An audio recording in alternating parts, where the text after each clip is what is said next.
Ayinguyanga lo bendimbonile efowunini uPamela, nguBusi lo bendimbone efowunini, ayingoPamela.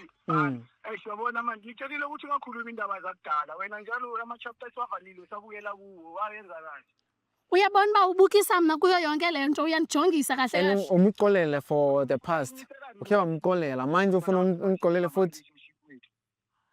Uyandigezela le nto endenzela yona. So ufuna umxolele futhi. Uchephile vele kowazi ukuthi kunento eyifunayo vele manje nawe uyayithola enhle kanti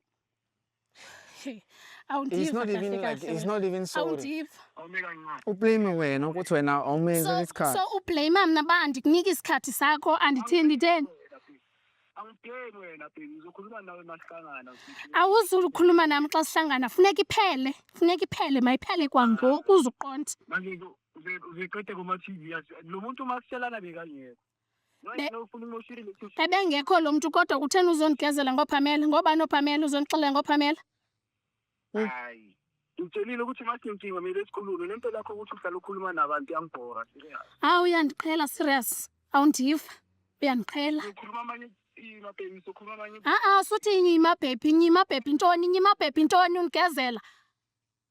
Hayi man. Sundigezela, sundinyela.